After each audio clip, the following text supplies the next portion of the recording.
In order to evaluate the state of the PPA market in Italy, we need to consider that now we are in the middle of a transition phase. So, as you probably know, the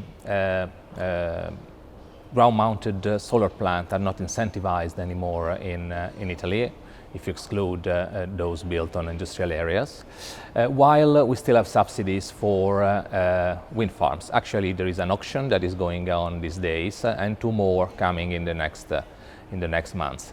That's why typically when we talk about corporate PPA in Italy, with very few exceptions, we're talking about corporate PPA for solar plants.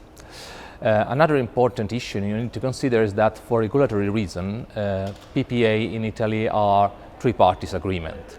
So basically you have the producer, you have the final off-taker, but you have the trader in between. That's it's obliged by law. You cannot do otherwise. And actually, the off-taker also carry out some useful roles, like dealing with avoiding unbalanced charges, which typically either the producer or the final off-taker may not be able to do. It's a very technical activity.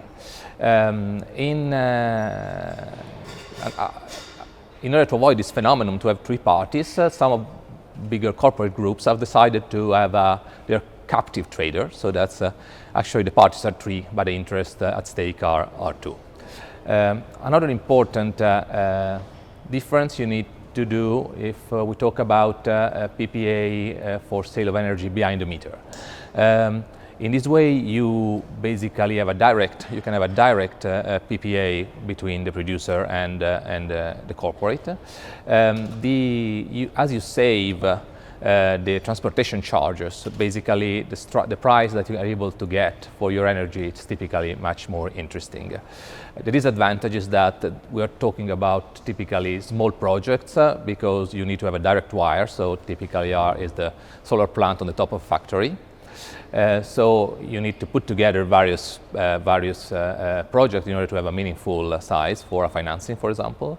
And also you run a counterparty risk, because typically your counterparty is not Google or Amazon, it's just the local factory that needs the electricity. So basically a lot of activity on the solar plants, and also a lot of activity in this behind the meter sale.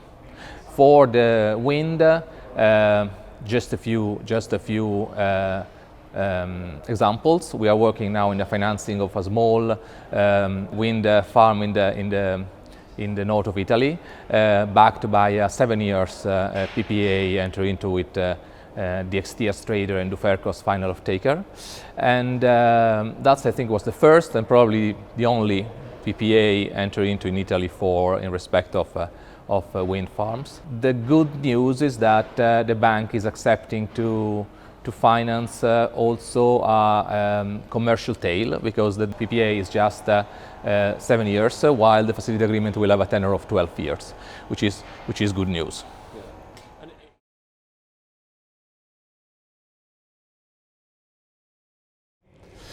In terms of financing, various banks are looking at these projects. The two issues that needs to be dealt with are, of course, if they would accept a commercial tail or not.